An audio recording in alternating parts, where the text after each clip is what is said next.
You think you're better than me. You think I'm nothing." The words tore through the small apartment like lightning splitting the Lagos sky. Outside, rain hammered against the zinc roof, but inside, the storm was far worse. Welcome to Asterisk Stories by Tino ***, where we bring you real, emotional stories that touch the heart and soul. Thank you so much for your continued support, your likes, your comments, and for being part of this family.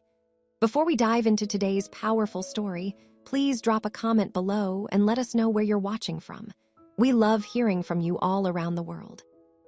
Now, let's begin. The power had gone out an hour ago.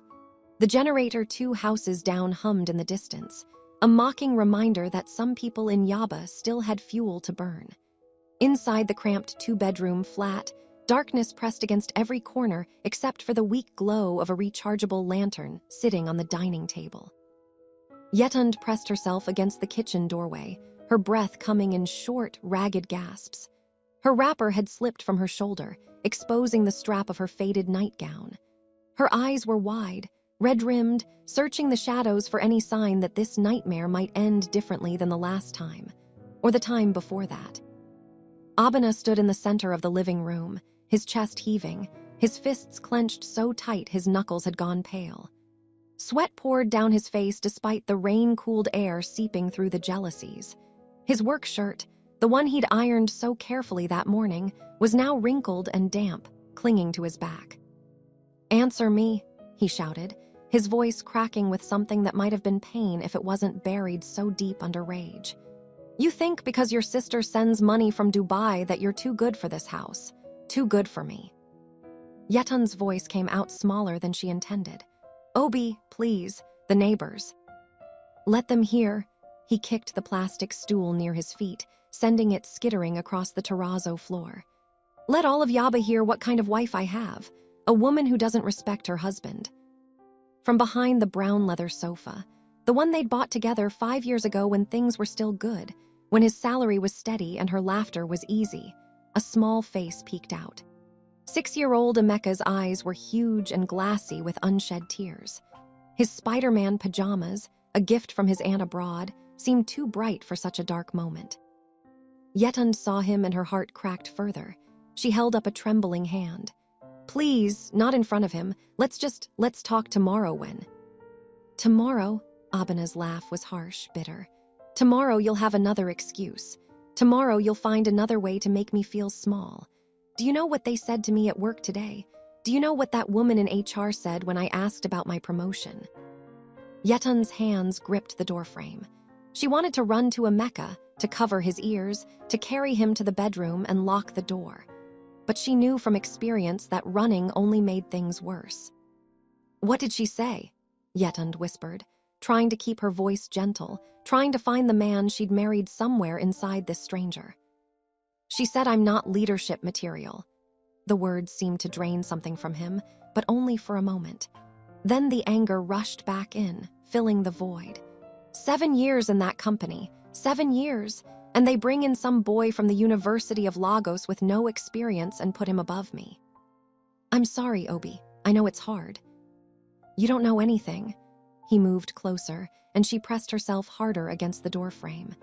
"You sit here all day, cooking, cleaning, taking care of one child, while I'm out there in Lagos traffic, breaking myself to put food on this table. And for what? So you can give me that look, that disappointed look." "I don't," Yetund's voice broke. "I've never been disappointed in you. I've always supported." "Supported?" His voice dropped to something more dangerous than shouting. "You tell your sister everything, don't you? Every time I come home tired, every time I can't afford something you want, you're on the phone to Dubai, crying about your hard life." "That's not true."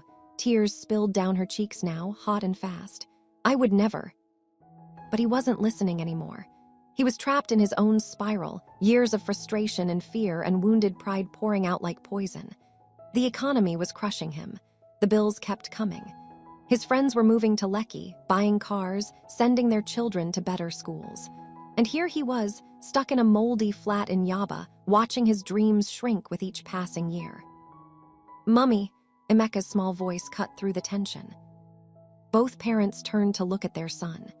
He was standing now, clutching his stuffed elephant, the one with the missing eye and the torn ear that Yetund had sewn back together 3 times. "Go to your room, baby," Yetund said softly. "Go now." "But Mummy." "Now, Emeka." The boy's face crumpled.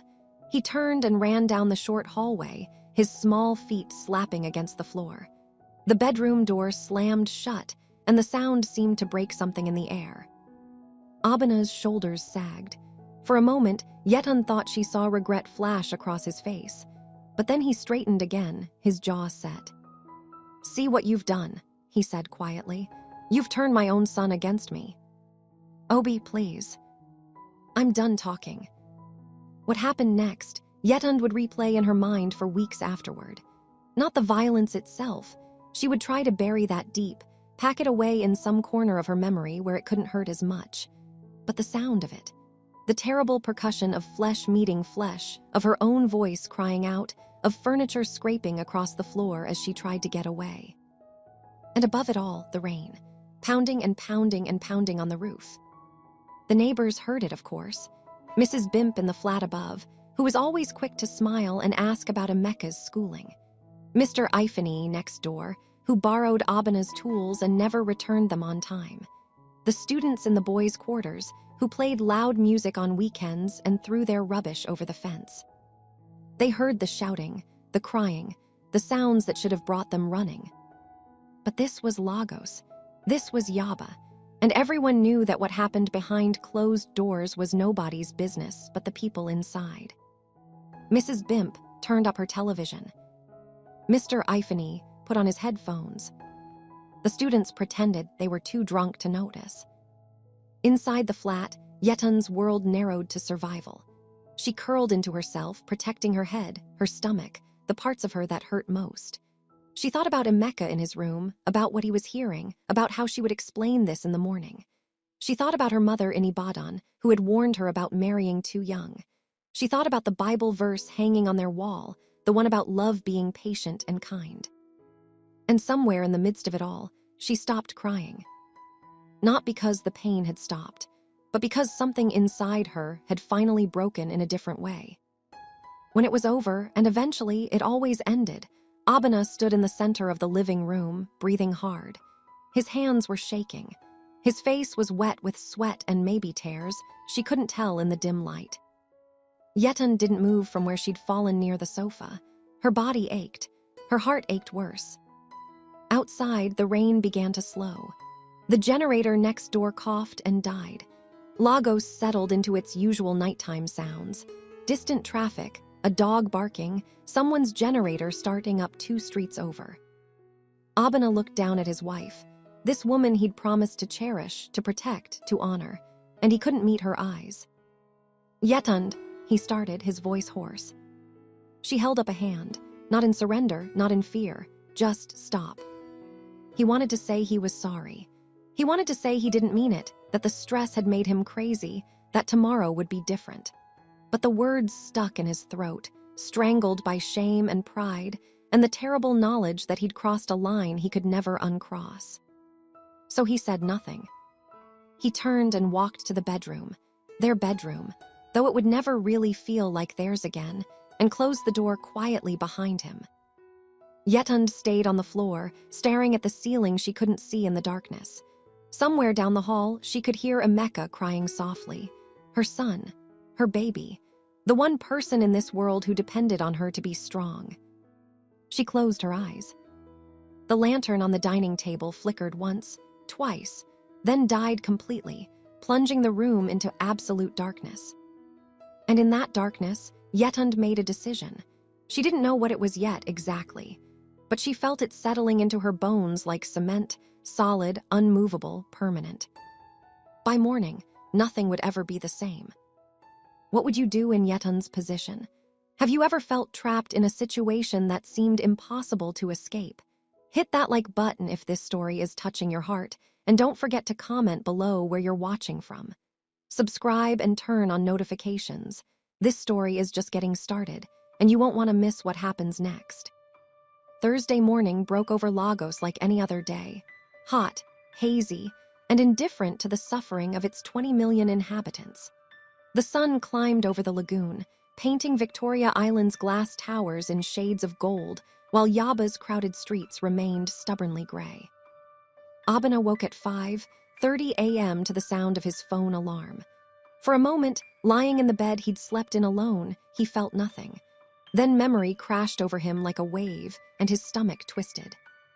He sat up slowly, his head pounding. The bedroom was still dark, the curtains drawn tight. He could hear movement in the kitchen, water running, the clink of plates.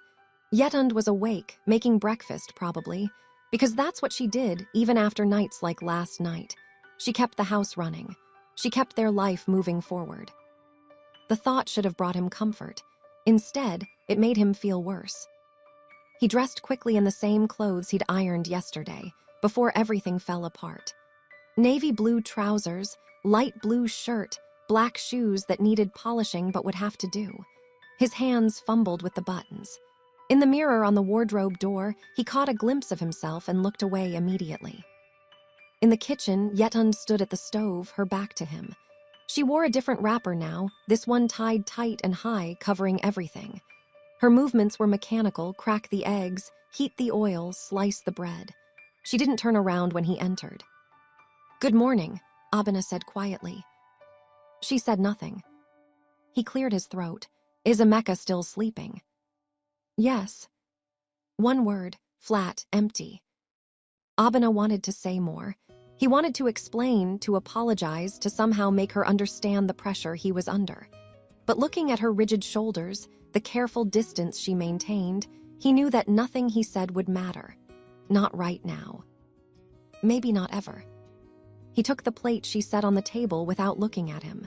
Scrambled eggs, 2 slices of bread, a tin of sardines opened and arranged neatly on the side. The same breakfast she'd made him 1,000 times before. But today, it tasted like ash in his mouth. "I'll be late tonight," he said, forcing himself to eat. "There's a meeting." Yetund didn't respond. She moved to the sink and began washing dishes with the same mechanical precision. Abena finished eating quickly and stood. He wanted to touch her shoulder to make some kind of contact, but he couldn't bring himself to close the distance between them. The space felt too vast, too full of unsaid things. "I'm going," he said. She nodded once, still not turning around. He left. The journey from Yaba to Lagos Island was the same nightmare it always was. Abena squeezed onto a Danfo bus at Fadi, his body pressed against sweating strangers, someone's elbow digging into his ribs. The bus conductor shouted at everyone to enter well, while collecting 20 naira notes with practiced efficiency. The traffic crawled. Abena stared out the grimy window at the chaos of Lagos morning. Street hawkers weaving between cars with everything from phone chargers to plantain chips. Egg barrows collecting illegal tolls. A woman frying akara on the roadside while her baby slept tied to her back. Normally, Abena barely saw any of it. But today, everything felt too bright, too loud, too real. His head still ached. His conscience ached worse. By the time he reached CMS and walked the final stretch to his office building, sweat had soaked through his shirt. The air conditioning in the lobby felt like heaven.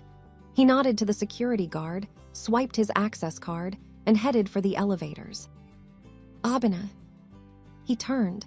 Segun from accounting was hurrying toward him, his face strange.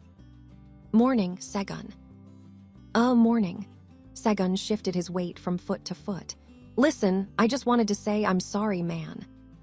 Abena's stomach dropped. "Sorry for what?" Segun's eyes slid away. "You haven't been upstairs yet." "No, I just got here. What's going on?" "Maybe you should just go see HR first thing, before you go to your desk." The elevator ride to the 8th floor felt like it took an hour. Abena's heart hammered in his chest. His hands were clammy. He told himself it was nothing, just some administrative thing, maybe something about his leave days or his medical insurance. But he knew. Somehow he already knew. The HR office was a glass-walled space with motivational posters that suddenly seemed cruelly ironic. "Excellence is our standard. Together we achieve more." A woman at the front desk. not Mrs. Rodamy, who usually greeted him with a warm smile, but someone new, looked up with professional blankness. Abena Nwasu. Yes. Please have a seat. Mrs. Rodamy will be with you shortly. He sat in one of the plastic chairs lined against the wall. Across from him, a younger man in an expensive suit typed rapidly on his phone, not bothering to look up. A woman to his left clutched her handbag and stared at the floor. They were all waiting for the same thing, Abena realized. The axe to fall. Mr. Nwasu, Mrs. Rodamy appeared in the doorway. Her usual warmth was gone, replaced by careful professionalism. Please come in. Her office was small but neat. She gestured to a chair across from her desk and sat down heavily, as if this conversation tired her before it even began. I'll get straight to the point, she said, pulling a folder from her drawer. The company is restructuring due to economic pressures. We're consolidating several departments to improve efficiency and reduce overhead costs. Abena's mouth had gone dry. What does that mean? It means your position is being eliminated, effective immediately. She slid a paper across the desk. This is your termination package. 2 months severance pay, payment for unused leave days, and a reference letter. It's the best we can offer given the circumstances. The words hit him like physical blows. Position eliminated, effective immediately, severance pay.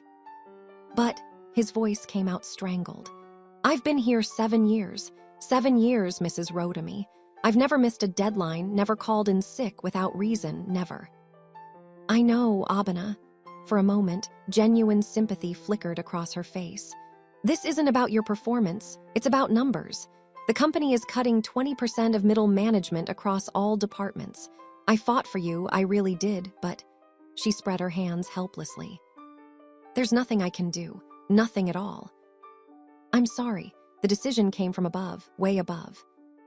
Abena stared at the papers on the desk without really seeing them.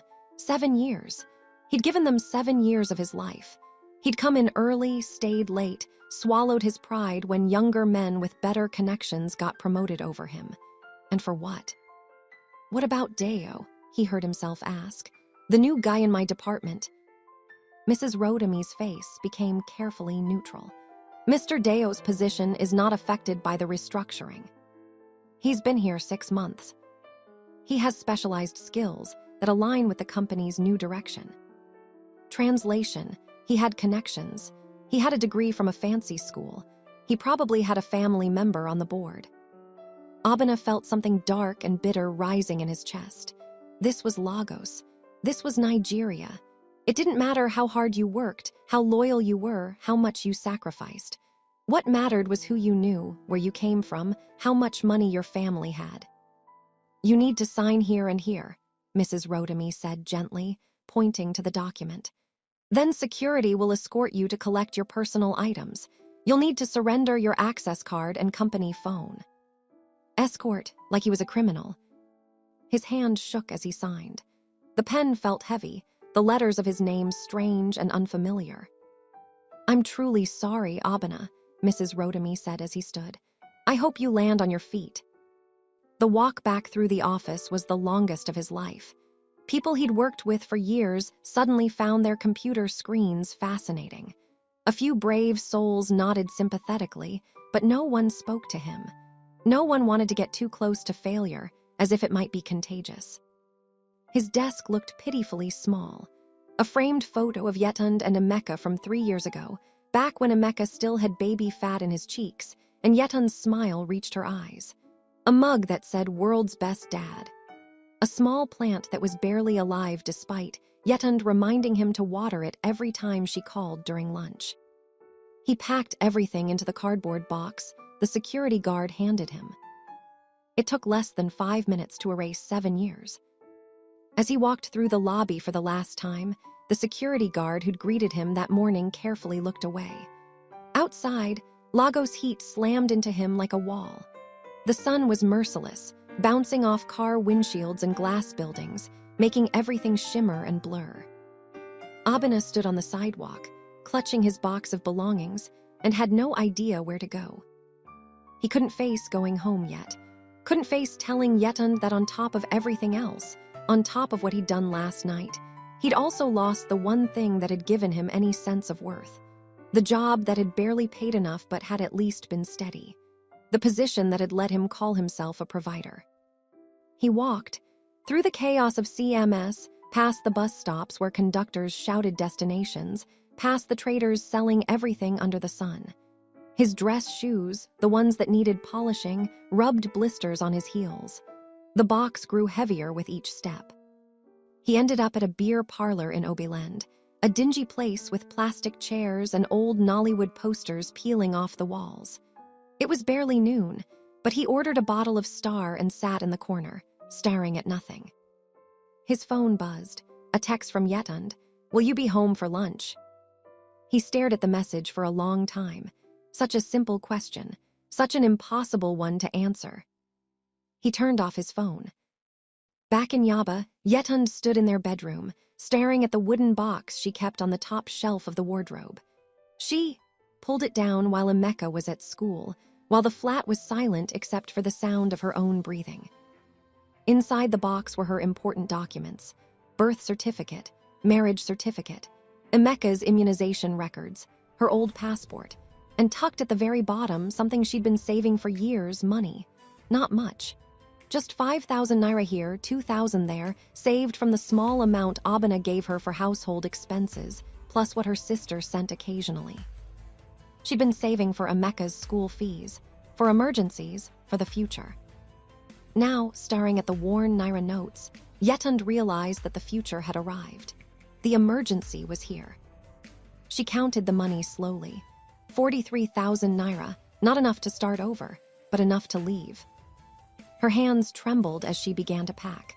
Just the essentials: clothes for her and Emeka, toiletries, a few of Emeka's favorite toys. Everything fit into one old traveling bag her sister had given her years ago. She moved through the flat like a ghost, touching things for the last time. The kitchen where she'd cooked 1,000 meals. The living room where they'd watched television together in better times. The sofa where Emeka had taken his first steps, arms outstretched, face bright with joy. Tears ran down her face, but she didn't stop packing. She wasn't running away, she told herself. She was running toward something: safety, peace, a life where her son didn't have to hide behind furniture, trembling. A life where she didn't have to hide either. She wrote a note, short, simple. She left it on the dining table where Abena would see it. Then she called her cousin Ngozi in Surulere. "Ngozi, it's me. Can you come get us?" "Yes, today, right now. Please, I'll explain everything later. Just please come." By 2 p.m., Yetund and Emeka were gone. The flat was empty. The note sat on the table, waiting. Abena returned home at 8 p.m., drunk enough to feel numb but not drunk enough to forget. He'd spent the afternoon in that beer parlor, nursing bottle after bottle, watching the sun track across the grimy window. He fumbled with his keys, dropped them twice before getting the door open. "Yetund," he called out. His voice echoed strangely in the space. Silence. He walked through the flat slowly, turning on lights. The kitchen was spotless, everything in its place. Emeka's room was tidy, the bed made. Their bedroom looked normal at first glance, but then he noticed Yetund's side of the wardrobe stood open. Empty. The realization hit him like ice water. He ran back to the living room. That's when he saw the note. His hands shook so badly, he could barely read the words. "I have to protect our son. I have to protect myself. Don't look for us, we need time." That was all. No signature, no explanation, no promise to return. Abena sank onto the sofa.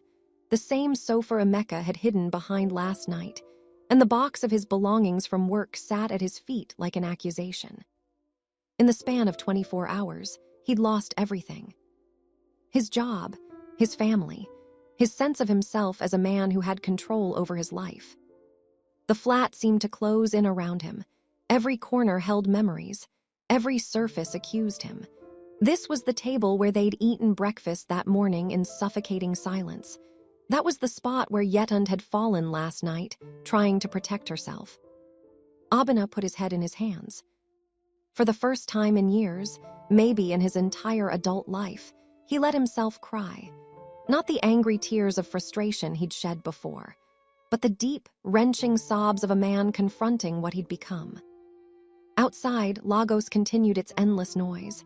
Generators hummed. Cars honked. Someone's radio played gospel music, the singer praising God for his goodness and mercy.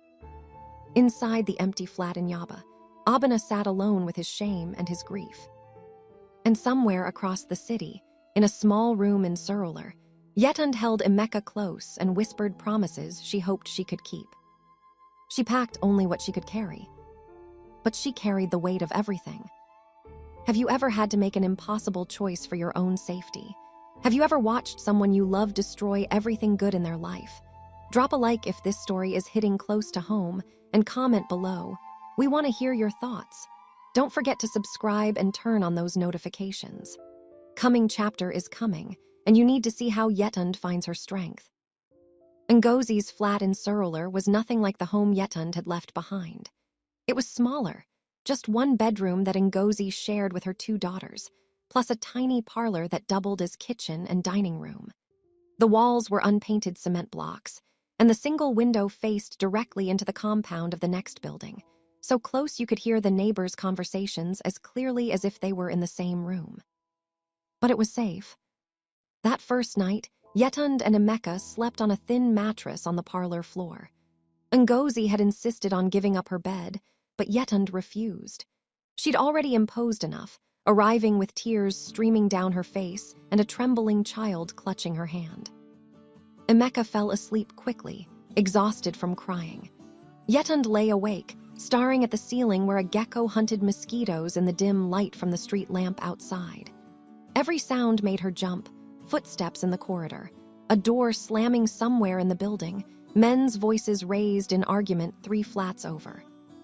She kept expecting Abena to appear, to pound on the door, to demand she come home. But the night passed quietly, and morning came with the usual Lagos symphony: roosters crowing, the bread seller's bell, someone's generator starting up, children shouting as they got ready for school. Ngozi emerged from her bedroom at 6 a.m., already dressed for work. She was a nurse at a private hospital in Yaba, and her shift started at 7. She moved quietly, trying not to wake Yetund and Emeka, but Yetund was already sitting up. "You're awake," Ngozi said softly. "How did you sleep?" "I didn't." Ngozi nodded like she'd expected that answer. She heated water for tea on her small stove, the blue flame casting dancing shadows on the walls. "The girls will be up soon," Ngozi said, measuring tea leaves into 2 cups. "They'll want to play with Emeka. It might be good for him, to be around other children." "Thank you," Yetund's voice cracked. "For everything, I don't know what I would have." "Stop," Ngozi handed her a cup of hot tea. "Your family, this is what family does." They sat together in companionable silence, sipping tea as the compound came alive around them.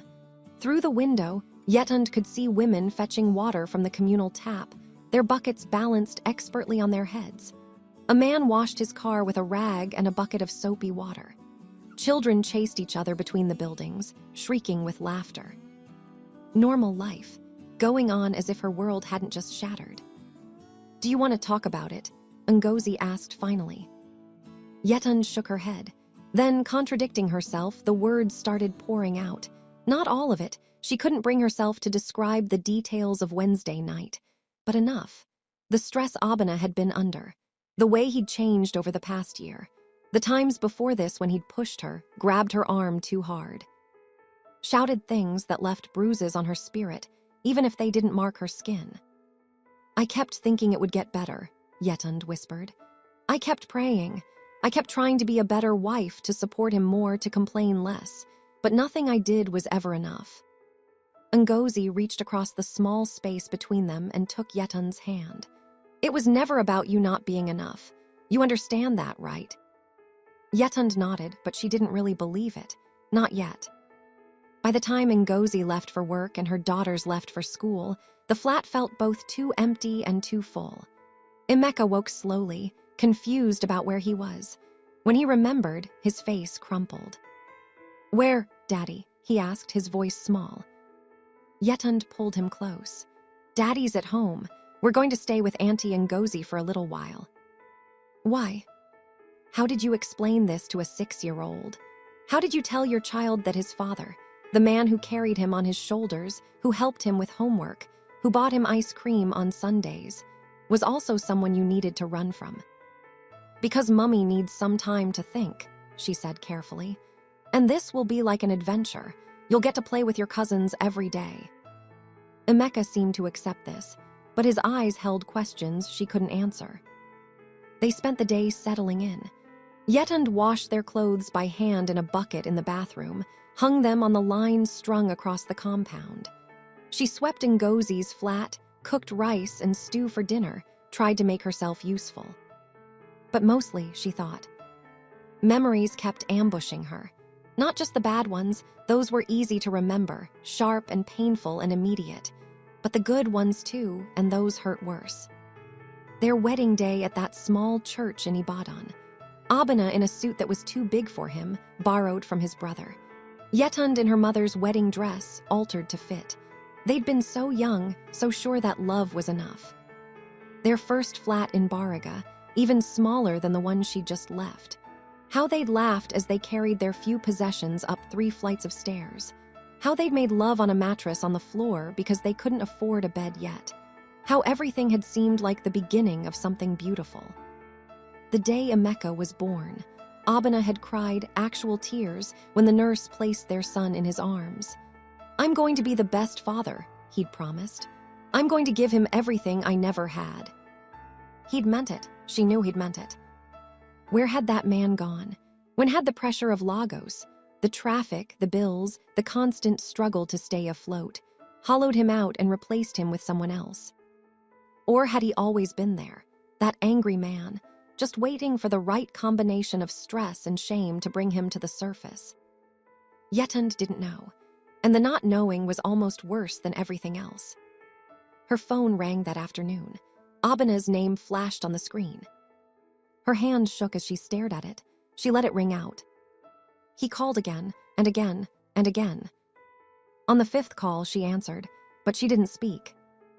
"Yetund," his voice sounded rough, like he'd been crying, or drinking, or both.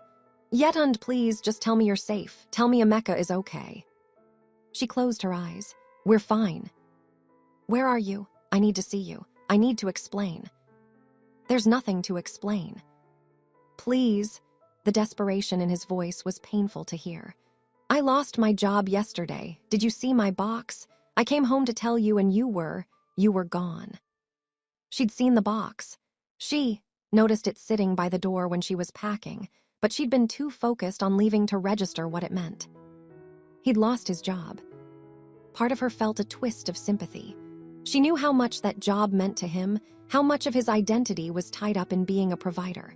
But another part of her, the part that had spent Wednesday night curled on the floor, the part that had hidden bruises under long sleeves too many times, felt nothing. His problems were not her responsibility to fix anymore. "I'm sorry about your job," she said quietly, "but that doesn't change anything."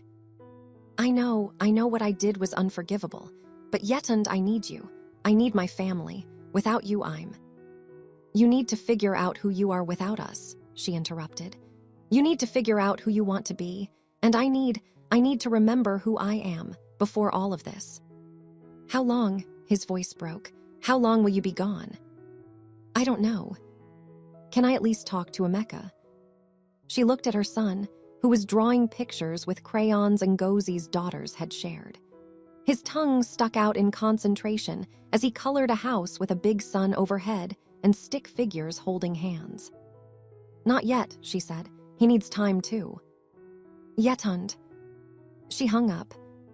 Her hands were shaking so badly she had to set the phone down. She'd never hung up on him before. Never refused him anything, really, even when she should have. Even when every instinct screamed at her to protect herself. But she'd done it now. It felt terrifying and liberating in equal measure. That evening, Ngozi came home with food from the mama put near the hospital, jollof rice, fried plantain, and chicken. They ate together on the parlor floor, the children chattering about their day while the adults listened and smiled and pretended everything was normal. After the children were asleep, Yetund and Ngozi sat outside on the corridor that connected all the flats on their floor. Other residents moved past them, a man returning from work, still in his security guard uniform, a woman carrying her sleeping baby, teenagers laughing over a shared phone. "He called me today," Yetund said quietly. "Abena." "What did he say?" "That he lost his job, that he's sorry, that he needs us." Ngozi was quiet for a moment. Then, "What do you need?" No one had asked her that question in so long that Yetund didn't know how to answer. What did she need? Peace, safety, the ability to sleep through the night without fear, to raise her son in a home where violence wasn't always waiting just beneath the surface. "I need to figure out how to survive," she said finally. "I have some money saved, but not enough, not for long." "How much?" 43,000. Ngozi nodded slowly. "The hospital is always looking for cleaners. It doesn't pay much, but it's something. And there's a woman I know who sells provisions at Tejuosho Market. She might need help." The thought of working felt strange after 6 years of staying home with Emeka, but it also felt necessary. She couldn't depend on Ngozi's generosity forever. And more than that, she needed to prove to herself that she could stand on her own feet. "Thank you," Yetund said, "for everything, for not judging me." "Why would I judge you?" "Some people would say I should have tried harder, that I should have been more patient, more understanding, that a good wife doesn't leave." Ngozi turned to look at her directly. "A good wife doesn't deserve to be hurt. A good wife is still a human being with a right to safety. Don't let anyone tell you otherwise." The words settled into Yetund's chest like medicine. She'd been carrying so much guilt, so much shame, as if she were somehow responsible for what had happened to her, as if she'd failed at being a wife because she couldn't fix her husband's anger. But Ngozi was right. She deserved safety. She deserved peace. She deserved a life where she didn't have to walk on eggshells, constantly monitoring another person's mood, always trying to prevent the next explosion. "I'm scared," Yetund admitted, "of what comes next, of being alone." "You're not alone." Ngozi squeezed her hand. "And being scared is okay. It means you're being brave." They sat together in comfortable silence, watching Lagos settle into its evening rhythm. Somewhere in the distance, a church held evening service, voices raised in praise. A couple argued in one of the flats below, but these were the normal arguments of everyday life, about money, about who forgot to buy tomatoes, about whose turn it was to bathe the children. Not the kind of argument that ended with someone crying on the floor. Yetund breathed deeply, feeling something shift inside her chest. She was okay yet. She wouldn't be okay for a long time. But sitting here, on this corridor in Surulur, with her cousin beside her and her son safe and sleeping inside, she felt something she hadn't felt in months. Hope. Small and fragile, but real. Across the city in Yaba, Abena sat in his empty flat, staring at the note Yetund had left. He'd read it 100 times until the words had lost all meaning. The flat felt like a tomb. Every room echoed with absence. He tried to eat the food Yetund had left in the fridge, but it tasted like nothing. He tried to sleep in their bed, but her pillow still smelled like her shea butter cream. And the scent made his chest ache. He'd called his mother in Enugu, but couldn't bring himself to tell her the truth. He'd called his friend Nnamdi, who tried to take him out drinking, but Abena had declined. Alcohol had been part of the problem. He could see that now. Everything was so clear now. Too late, but clear. He thought about Wednesday night, really let himself think about it for the first time instead of pushing the memories away or making excuses. He thought about the look on Yetund's face, not anger, not even hate, but something worse, resignation, as if she'd finally accepted that this was what her life would be. He thought about Emeka hiding behind the sofa, his small body trembling. His son had been afraid of him. That truth hit harder than anything else. His son, the boy he'd promised to protect, to provide for, to be a hero for, had been afraid of him. Abena got up and went to Emeka's room. Everything was still in place. The bed neatly made, toys arranged on the shelf, school uniform hanging in the small wardrobe. It looked like Emeka might walk in at any moment, asking for help with his homework or wanting to play football. But he wouldn't, because Abena had driven him away. He sat on the edge of his son's bed and finally let himself feel the full weight of what he'd done. Not just on Wednesday night, but over months and years. All the times he'd snapped at Yetund for small things. All the times he'd made her feel small because he felt small. All the times he'd used his frustration with the world as an excuse to hurt the one person who'd never stopped believing in him. She deserved better. They both had. For the first time in his life, Abena understood what real regret felt like. Not the surface kind, where you feel bad but make excuses, but the deep, soul-crushing kind that forced you to confront who you really were. He didn't like what he saw. But maybe, that was the first step toward becoming someone different. Someone better. Someone worthy of the family he'd lost. Outside his window, the sounds of Yaba continued. Life went on. The world didn't stop because one man had destroyed his own happiness. Abena sat alone in his son's empty room and made a promise to himself. He would change, not for Yetund, he didn't even know if she'd ever come back. Not for Emeka, though his son deserved better, but for himself, because he couldn't live like this anymore. Couldn't carry this shame, this anger, this poison that had been eating him alive. He didn't know how to change, didn't know where to start. But for the first time, he missed her voice. Not her cooking, not her cleaning, not the way she maintained the household and made his life easier. Her voice, her laugh, the way she used to hum while cooking, the way she'd talk to Emeka, patient and gentle, explaining the world to him.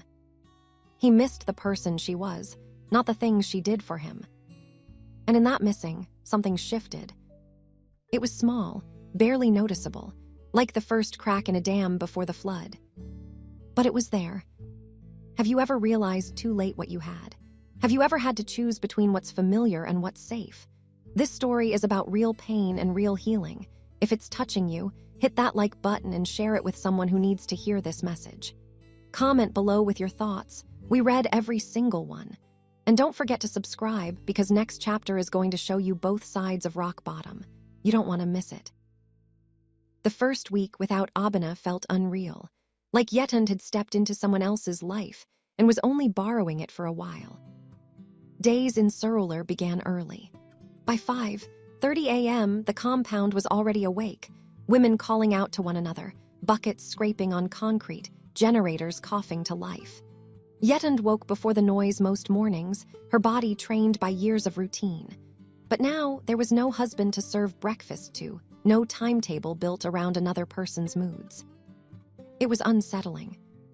She lay on the thin mattress beside Emeka, watching his chest rise and fall.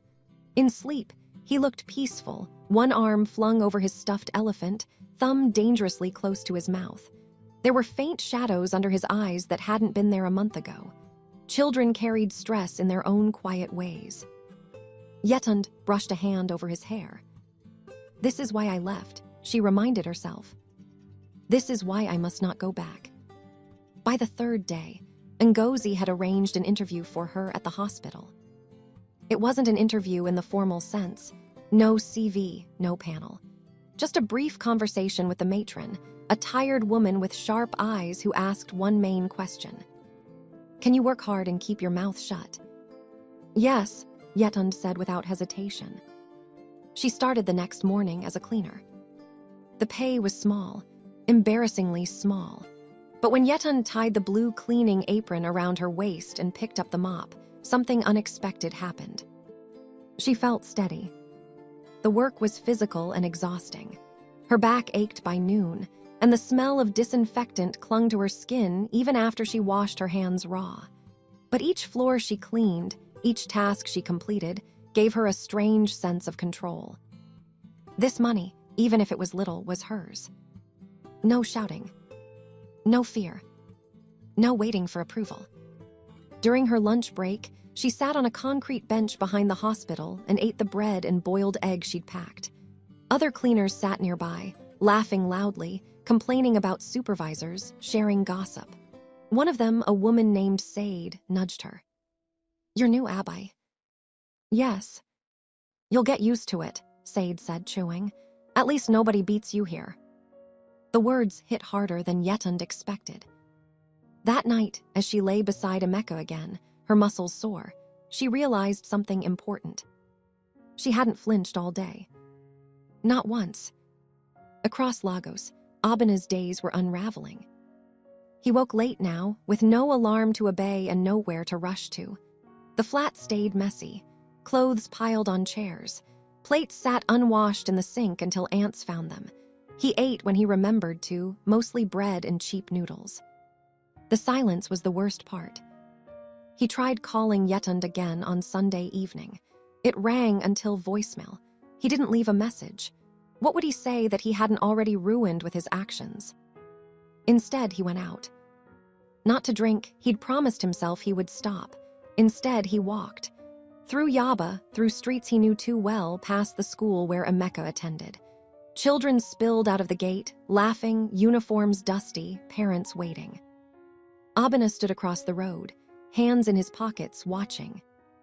For a wild moment, he imagined stepping forward, calling Emeka's name, scooping him up like before.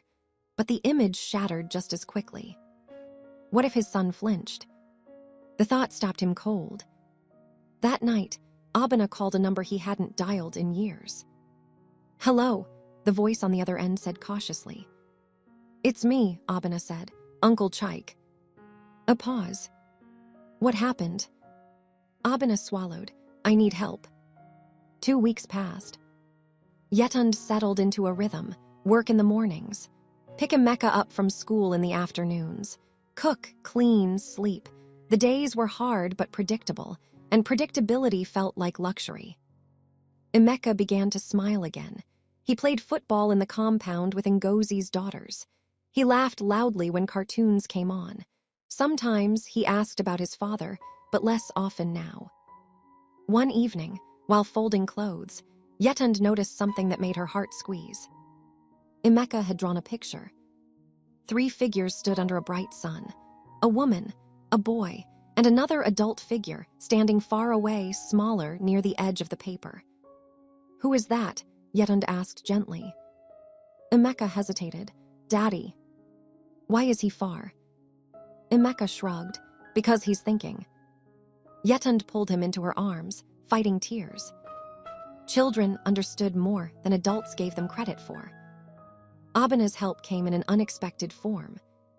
Uncle Chike didn't lecture him, didn't shout, didn't minimize what he'd done. He simply said, "Come." The rehabilitation center was modest.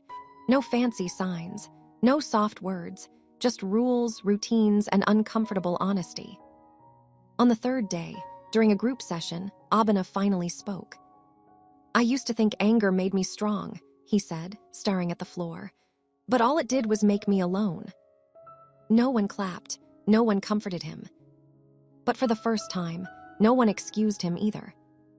That night, lying on a thin mattress that reminded him painfully of the one Yetund now slept on, Abana cried, not out of self-pity, but out of clarity. He had broken something precious, and fixing himself would not automatically fix that. The call came on a quiet Wednesday evening. Yetund almost didn't answer when she saw the unfamiliar number. "Hello."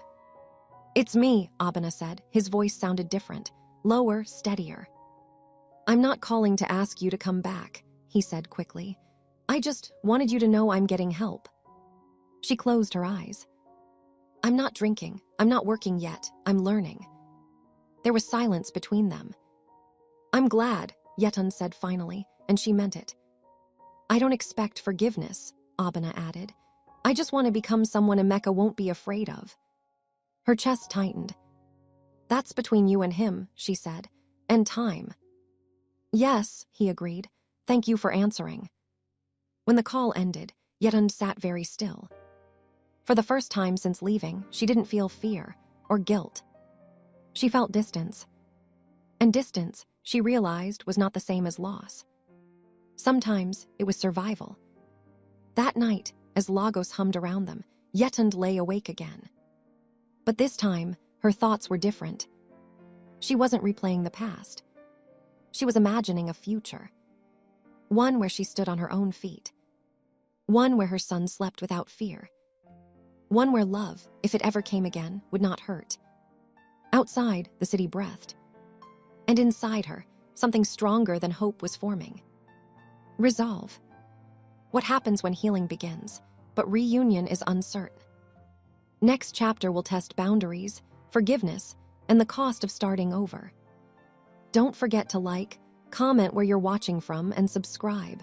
Next chapter is coming, and everything will shift. Yetund's first salary came inside a small brown envelope that felt too light for the amount of sweat it carried. She waited until evening, until Ngozi's daughters were asleep, until Emeka had finished eating and was busy arranging his toy cars in perfect lines on the floor. Then she opened it carefully, like it might disappear if she blinked too hard. The notes were crumpled, smelled faintly of disinfectant and other people's hands. Yetund counted slowly. It wasn't much, but it was proof. She folded the money back into the envelope and sat for a long time, staring at it as if it was a key to a door she'd been afraid to touch. Ngozi came out of the bedroom, rubbing cream into her hands. "You got paid today, Abai." Yetund nodded. "Yes." Ngozi smiled. "Good, small, you'll stand." Yetund's throat tightened. "I'm already standing." Ngozi's smile softened like she understood what Yetund truly meant. "Yes, you are." Yetund didn't know when the tears started. She only knew they fell quietly, not the loud, helpless kind. These ones were different. They were relief. Because for the first time in a long time, she wasn't waiting for life to change. She was changing it herself. 2 days later, a small thing happened that made Yetund's heart race. She was washing plates in the tiny kitchen corner when she heard Emeka's voice from the parlor. "Auntie Ngozi, when is Daddy coming?" Yetund froze, hands still in the soapy water. Ngozi didn't answer immediately. She was careful with her words always. Yetund appreciated that. "I don't know, my love," Ngozi said gently, "but your daddy loves you." Emeka's voice lowered. "But why did he shout that night? Why was Mummy crying?" Yetund's chest tightened so suddenly she almost couldn't breathe. Ngozi's voice was calm but firm. "Sometimes adults make very bad choices, and when they do, they must learn and change." "Will Daddy change?" There was silence. Yetund dried her hands quickly, walked into the parlor, and sat beside her son. Emeka looked up at her, those same wide eyes that had watched too much in a small Yaba living room. Yetund forced her voice to stay steady. "Emeka." "Yes, Mummy." She swallowed. "If someone loves you, they should not make you afraid." Emeka stared at her like he was trying to understand a rule of the world. Then he whispered, "I was afraid." Yetund pulled him into her arms so tightly she felt his little ribs move. "I know, my baby, I know." For a moment, she wished she could go back in time and scoop him up before he ever heard raised voices, before he ever learned that homes could be unsafe. But time didn't go backward. So she did the only thing she could. She promised him quietly into his hair, "You will not be afraid like that again, I promise." And inside herself, she repeated it too, like a prayer and a vow. That weekend, Ngozi took Yetund to Tejuosho Market. Not for shopping, for something bigger. They met a woman named Mama F, thick-set with strong arms and sharp eyes. She sold provisions, rice, beans, gari, spices, sachet tomatoes, stacked neatly in woven baskets. The stall was small but busy. Money moved quickly there. Ngozi greeted her with a respectful tone. "Mama F, good afternoon." "And you, Ngozi, my daughter," Mama F replied. Her gaze slid to Yetund. "So this is the one." Yetund's cheeks heated. She hated being the one, the woman people discussed in low tones. Ngozi didn't flinch. "Yes, she needs work, even if it's just weekends." Mama F studied Yetund like she was weighing her worth. "Can you calculate quickly?" "Yes." Can you speak to customers and not be lazy? Yes. Can you keep your eyes open and not allow anybody cheat you? Yetund met her gaze. Yes, Ma. Mama F nodded once, satisfied. Come tomorrow morning. If you do well, we'll see. As they left, Yetund's steps felt lighter. A hospital cleaner during the week, market assistant on weekends. It was hard, but it was hers. Abana's days in the rehab center were also hard in a different way. No one cared that he had been stressed. No one cared that Lagos had pressed him until his pride broke. They cared only about truth. During counseling, a therapist asked him, "When you felt powerless at work, where did you try to regain power?" Abana stared at the wall for a long moment. Then he said it, almost as if the words tasted bitter. At home. The therapist didn't react, she only nodded. And who paid the price for that? Abana swallowed. My wife, my son. And now? He exhaled shakily. Now I'm paying too. The therapist leaned forward. Not enough, yet, but you've started. Abana's hands shook as he clenched them. Will I ever be normal again? You can be better, she said. But you cannot undo what happened. You can only accept it and build from the truth. That night, Abana wrote his first letter. Not a text, not a call, a letter. He borrowed paper and wrote carefully, like every word mattered. To Yetund. Not to beg her back, but to confess. When the letter arrived, it came through a surprising messenger. A young boy from Yaba, someone who had helped Abana in the past with errands, showed up at Ngozi's compound one afternoon. Yetund was returning from work when she saw him standing by the gate, shifting awkwardly. Auntie Yetund, he asked. She froze. Yes, who are you? I'm Ibrahim, he said quickly. Uncle Abana, he sent this. He handed her a plain envelope. Her stomach turned. She didn't open it outside. She didn't even speak much to the boy. She only nodded, thanked him softly, and climbed the stairs with her heart beating like drum beats. Inside the flat, Ngozi looked up immediately. What is it? Yetund held up the envelope, her fingers trembling. Ngozi's face tightened. Are you okay? I don't know. She sat slowly and stared at it like it was dangerous. Emeka ran in from outside, sweaty and smiling. Mummy, I scored 2 goals. Yetund forced a smile. Well done, my love. When he ran off again, she turned the envelope over. No fancy writing. Just her name. Yetund. She inhaled, then tore it open. The handwriting was Abana. Neat, careful. As if he was trying to be a better man, even through ink. She began to read. Yetund, I'm sorry for what I did. Not because I lost you. Not because I lost my job. But because I became someone you and Emeka had to fear. Her breath hitched. He wrote about shame, about anger, about learning that being a man was not about control, it was about responsibility. He didn't blame stress. He didn't blame the economy. He blamed himself. And he wrote one sentence that made Yetund's eyes burn. If the best thing I can do for you is to stay away until I am truly changed, then I will do that. I just want Emeka to know his father is working to become safe. Yetund lowered the paper slowly. Ngozi watched her. What did he say? Yetund's voice was small. He finally spoke like someone who understands. Ngozi didn't celebrate. She didn't soften too fast. She only asked the most important question. And what do you feel? Yetund stared at the letter again. I feel angry, she whispered. Because why did he have to break us before he learned this? Ngozi nodded. That anger is valid. Yetund swallowed. But I also feel something else. What? Yetund's fingers tightened around the paper. I feel like the old Abana is dead, and someone new is trying to be born. Ngozi leaned back, exhaling. And you don't know if you want to be there for that birth. Yetund's eyes filled. Exactly. That night, Yetund didn't sleep. She lay beside Emeka and listened to the sounds of Surulur. The distant horns, the laughter, the generators. In her mind, she saw two paths. One path was simple: never return, start over completely, build a new life and shut that door forever.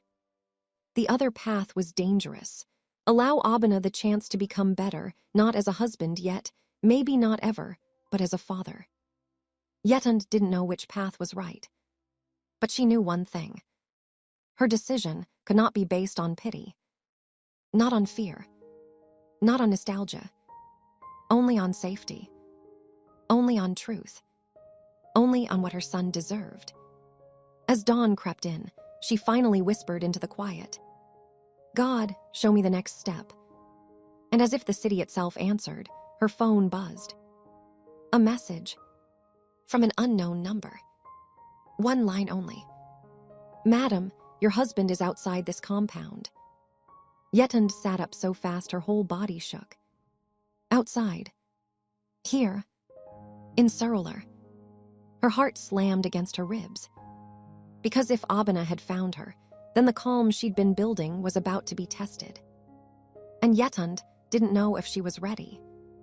What would you do if you got that message? Would you step outside or lock the door forever?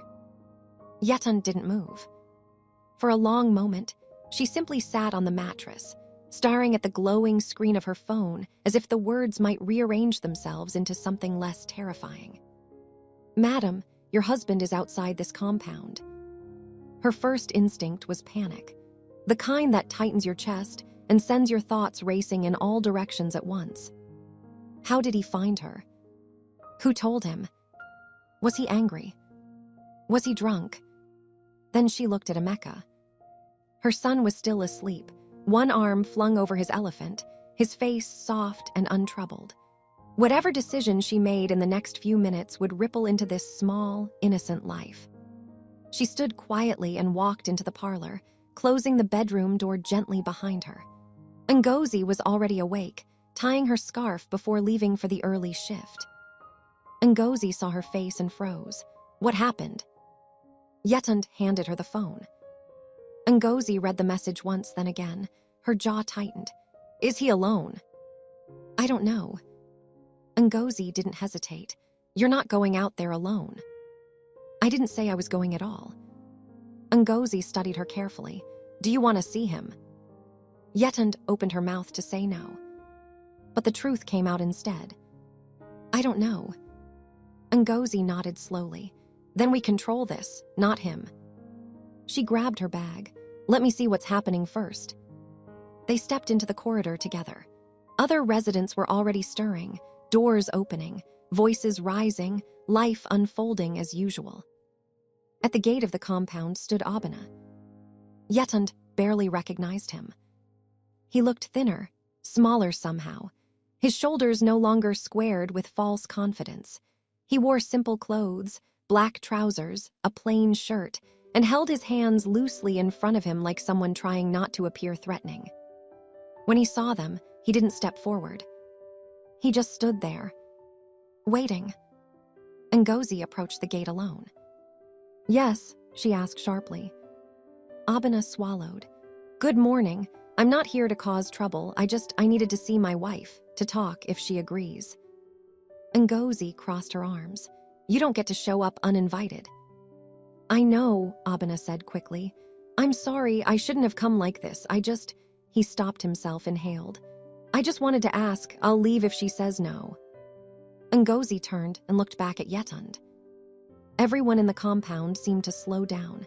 Curious eyes watched from doorways. The air felt heavy with expectation. Yetund stepped forward. Her legs trembled, but she walked anyway. She stopped several feet away from the gate, not close enough to touch, close enough to see his face clearly. Their eyes met. Abena looked away first. "I didn't come to take you home," he said quietly. "I swear." Yetund's voice was calm, surprising even herself. "Then why are you here?" "I'm leaving Lagos," he said. The words landed heavily. "What?" Ngozi asked. "I'm going to Enugu to stay with my uncle for a while, to continue counseling, to work if I can find something." He lifted his eyes again carefully. I didn't want to go without seeing you or Emeka. Yetund felt a strange mix of relief and sadness twist inside her. You found us, she said. That's not nothing. I didn't stalk you, he said quickly. I asked around. I shouldn't have, but I did. I needed to be sure you were safe. You don't get to decide that anymore, she said firmly. He nodded. I know. There was a long silence. Finally, he spoke again. I brought something. He reached into a small nylon bag and pulled out a familiar object.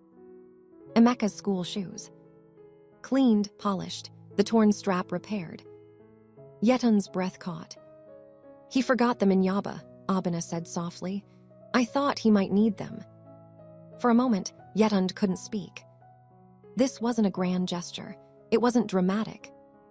It was small. And somehow, that made it harder. Ngozi glanced at Yetund. Do you want Emeka to see him? Yetund closed her eyes. She pictured Wednesday night. Then she pictured Emeka's drawing. Then she pictured the man standing before her now, still flawed, still responsible for pain, but no longer pretending he hadn't caused it. Yes, she said slowly, but only for 5 minutes, and I will be there. Abena's shoulders sagged in visible relief. Thank you. Emeka stood frozen when he saw his father. Daddy, he whispered, unsure. Abena crouched immediately, lowering himself to Emeka's level but keeping distance. Hello, champ. Emeka glanced at Yetund. She nodded once. Emeka walked forward cautiously and stopped just out of reach. Abena didn't try to hug him. I'm sorry I scared you, Abena said, his voice thick. That was wrong. I was wrong. Emeka stared at him, then asked the simplest, hardest question of all. Will you shout again? Abena swallowed hard. I'm learning how not to, and until I'm sure I won't come close without your mummy. Emeka thought about this. Then he reached out and took the shoes. Thank you, he said quietly. That was all. No hug. No forgiveness. No rejection. Just truth. 5 minutes later, Abena stood at the gate again. He looked at Yetund one last time. I'll keep my distance, I promise. I'll write if you allow it. She nodded. Letters only, for now. He nodded back, for now. As he turned to leave, Yetund called out. Abena. He stopped. This doesn't mean we're going back to how things were. I know, he said. It means maybe we're not finished becoming who we should have been. She watched him walk away until he disappeared into the street. Only then did her knees finally weaken. Ngozi caught her arm. You did well. Yetund exhaled shakily. I didn't break. No, Ngozi said. You stood. That night, as Emeka slept peacefully in his repaired shoes beside his bed, Yetund lay awake again. But this time, her heart was calm. She had faced her past, and it had not swallowed her. For the first time, she knew something with certainty. Whatever came next, reunion or separation, it would happen on her terms. And that changed everything. The letter arrived on a Tuesday morning, folded neatly and tucked inside a plain white envelope. Yetund recognized the handwriting instantly. She didn't open it right away. Life had grown fuller. Not easier, but fuller. Her days were packed now. Hospital cleaning shifts during the week. Mama F's provision stall on Saturdays, where she had learned how to bargain loudly, calculate change fast, and stand her ground when customers tried to cheat her. Her hands had grown rougher. Her back ached more, but her mind felt clearer than it had in years. Most importantly, Emeka had changed. He laughed freely again, slept through the night, no longer startled at raised voices from other flats. His teachers reported improvement, better focus, fewer silent spells. He had even made the school football team. Safety had done what apologies alone never could. Still, the envelope sat on the table, quietly demanding attention. That evening, after Emeka had finished his homework and fallen asleep, Yetund finally opened it. Yetund, I'm writing from Enugu. I found work with a small transport company, not glamorous but honest. I attend counseling twice a week. I'm learning uncomfortable truths about myself. Mostly, I'm learning silence. I don't write to convince you of anything. I write to tell you the truth. I used to think love meant being needed. I now understand it means being safe to be around. If Emeka ever wants to see me, I will come, with your permission. If he never does, I will live with that consequence. You owe me nothing. Abena. Yetund folded the letter slowly. There was no begging in it. No pressure. No, remember our vows. Just ownership. She felt something close. Not forgiveness, not reconciliation, but release. For the first time, she was no longer carrying his guilt alongside her own pain. She slept deeply that night. 2 weeks later, Yetund's life took an unexpected turn. The matron at the hospital called her into the office. "We've been watching you," the woman said, adjusting her glasses. "You're punctual, reliable. Patients respond well to you." Yetund's stomach tightened. Did I do something wrong? The matron shook her head. The opposite. There's an opening for a ward assistant. It comes with training and better pay. Yetund blinked. Me? Yes, if you're interested. Her hands trembled. Yes, she whispered, then louder, firmer. Yes, I am. That evening, she walked home with lighter steps than she'd had in years. When she told Ngozi, her cousin screamed so loudly the neighbors banged on the wall. When she told Emeka, he smiled and said, "That means you'll wear a uniform like a superhero." Yetund laughed until tears filled her eyes. A month later, Emeka surprised her. "Mummy," he said one evening, tracing circles on the floor with his finger, "can I write Daddy a letter?" Her breath caught. "What do you want to say?" she asked carefully. "That I'm okay," he replied, "and that I like football now." She nodded slowly. "Okay." They wrote it together. Short, simple. Honest. Yetund mailed it herself. She did not cry afterward. That was how she knew she had healed more than she realized. On a bright Saturday morning, Yetund stood in front of a mirror in Ngozi's flat, adjusting her new uniform. It fit well, clean, respectable. She looked at her reflection. Not the girl who married too young. Not the woman who endured too long. Not the victim who curled on the floor in the dark. But a woman who left. A mother who chose safety. A human being who reclaimed her voice. Ngozi appeared behind her in the mirror. "You look strong." Yetund smiled. "I am." Across the country, Abena stood at a bus stop in Enugu, holding Emeka's letter. He read it again, smiling softly. He did not rush to call. He did not rush to ask for more. He simply kept doing the work. Because some love stories are not about reunion. They are about transformation. That night, Yetund lay beside her sleeping son, listening to the calm rhythm of his breathing. She thought about how far she had come. She thought about the fear she once lived with. She thought about the choice she made in the dark, when the lantern died and her world felt like it had ended. She realized something profound. That moment had not been the end. It had been the beginning. Yetund closed her eyes. And for the first time in her adult life, she slept without fear, without regret, without doubt. She had not just survived. She had chosen herself. Final message. Sometimes, walking away is not failure. Sometimes it is courage. Sometimes, love means leaving.